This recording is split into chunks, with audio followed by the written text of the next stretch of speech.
Alright people, it's that time.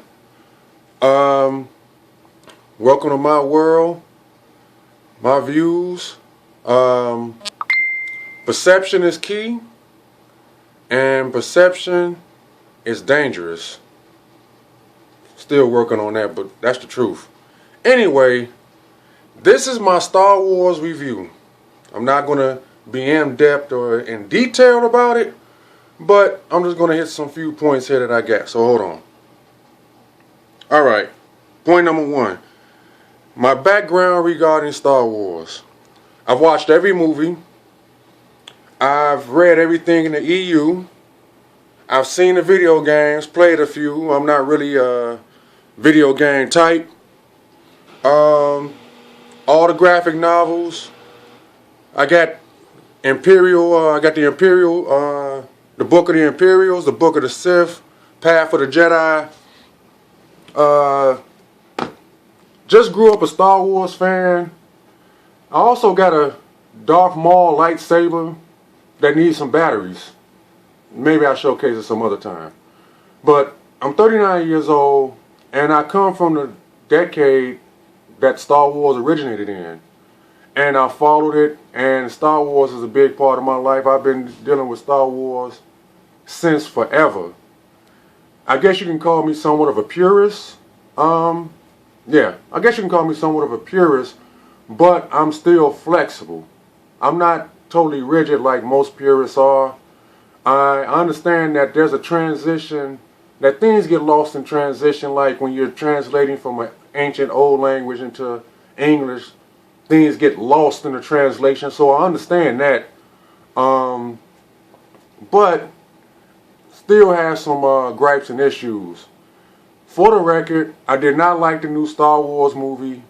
I don't support the new Star Wars movie. But I accept the fact that Star Wars is a pop culture, is a pop phenomenon. It impacts generations. And I'm not surprised that it hit the 1 billion mark quick as hell. Avatar got to run for his money. The second installment of Avatar got to run for his money. So, that's some of the background with Star Wars. Alright, point number two. My expectations were simply this. Before any of this even got to this point, there was much speculation about what route Lucas was going to take, and Lucas was teasing the shit out of everybody. You go to the message boards all across the internet, you look at interviews, he was really teasing the hell out of everybody. Nobody knew exactly what Lucas was going to do. But if you're familiar with the EU, well, what they call Legends now, if you're familiar with the EU, or what they call Legends, you will notice that based upon continuity, the best two storylines should have been the Hand of Thrawn trilogy or New Jedi Order. Now granted, New Jedi Order, more than the Hand of Thrawn trilogy, can be 6-7 movies a damn self. So I understand the task and the challenge in trying to condense that into 1, 2, 3 movies. Who knows? But following continuity, that would have made sense. But the Hand of Thrawn would have been an even more better choice, because not only continuity, but you would have been able to condense the story more efficiently, so to speak. So, since Lucas was teasing everybody and not coming forth and actually saying what role he was going to go, everybody had expectations, but nobody knew exactly what was going to happen. And then when Disney, the machine, bought Star Wars from George Lucas, well, needless to say, if you be honest, a lot of people was like, oh shit, Star Wars is in trouble, and rightfully so. Granted, Disney is doing a stellar job with Marvel, but given Disney's history, that's kind of like a 6 or 7 on the worry meter. Nobody knew exactly what they were going to do with Star Wars, and Disney hadn't said anything at the time, and Lucas wasn't really saying too much. But we all know that when you create something and you sell it to somebody else, it's no longer yours. They can do whatever they want with it. And technically that's what happened with this new Star Wars movie.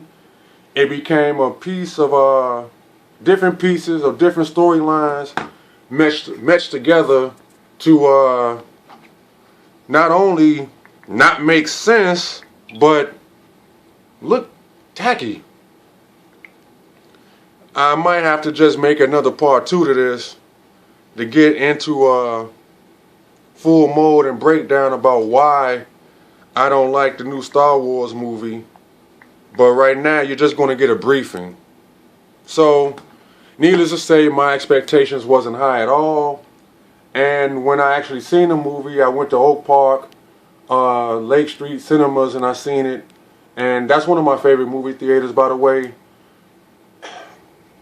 I wasn't surprised, but I was shocked, I was numb, and I was severely disappointed.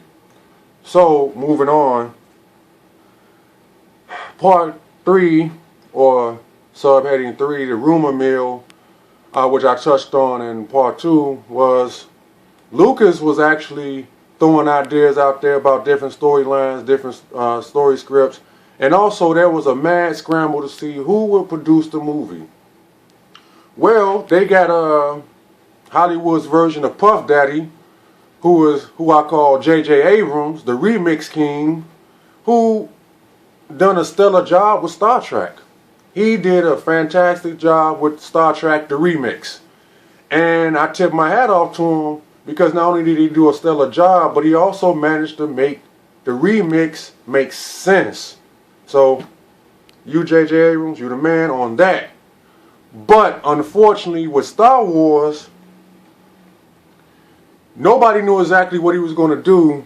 And again, Disney is the machine. You have to understand that. Disney is the machine, so all the final cuts and all the final say-so and choices that eventually makes the movie that we all go and see has to be approved by Disney. Everything that J.J. Abrams does, from who is his in-house team of producers and directors and the equipment, everything, Disney got a say-so in it, and they also got a final say-so in it. So, he's at much as fault. Well, not as much as fault, but there's only so much flexibility that you got. Then your hands are literally tied, especially when you're dealing with such a powerful entity as Disney. So, once it was verified that J.J. Abrams was going to make the movie, that's when it kind of went from Star Wars might be in trouble to, well, we don't know. A lot of people like J.J. Abrams, myself included, so we just didn't really know. So nobody knew what to expect. Even I was still excited because I hadn't seen Star Wars in a long time, so the excitement was still there, but it was more caution and concern than anything. And I was right. Like I said, totally disappointed. Alright. Point number 4, which I touched on, with point number 3 was my reaction. My reaction is based upon, originally I said I was a purist, but I was flexible. Well, for everybody that's a fan of continuity, a fan of the EU, it doesn't make sense to me that you have so much material, but you decide to scrap the material and just freestyle everything. That doesn't compute to me. Or worse yet, you steal ideas from what you're scrapping, and then you piece the ideas together, and they don't mesh well. That don't make sense to me either. Now, I know a lot of people was complaining about the EU as far as continuity, but the EU, as far as continuity, actually was solid. And the EU laid the groundwork for what eventually became Star Wars. I mean, the movies laid the groundwork for Star Wars to be a pop culture icon. But the EU solidified it because now Star Wars is expanded, and now we know what happened behind the scenes of all the movies. What led up to them, what happened before, what happened after, what happened during, and the end result, and what happens down the stream. So, with that being said, one moment. with that being said, you know, watching the movie, the CGI is fantastic.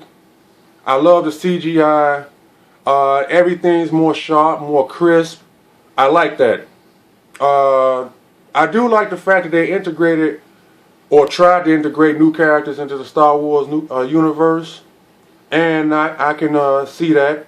I see that it's been a good thing, because the Star Wars universe is very vast and seems to be expanding, or well, was expanding, but at first they had me because the movie started off with a lot of action and I like that, and it had good pacing originally.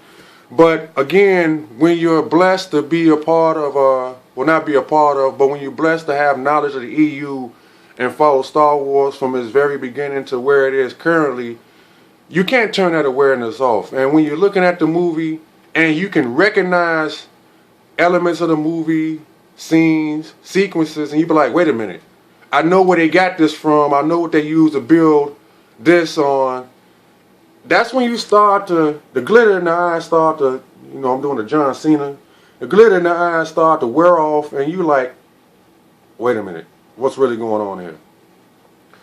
Alright, point number 5, conclusion and outlook.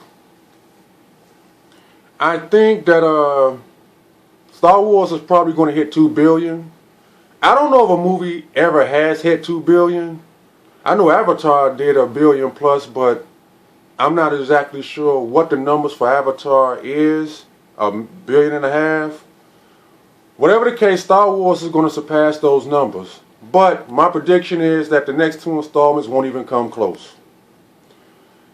This movie took advantage of the long wait, the anticipation build up, the way that they ran the trailers, the G8 secrecy, and the enthusiasm of the fans. And then, like I said, when the movie first started off, the pacing is excellent. I mean, the best scene to me in the whole movie is when the Sith Lord froze my man in place and froze the blaster shot in place. I'm like, shit!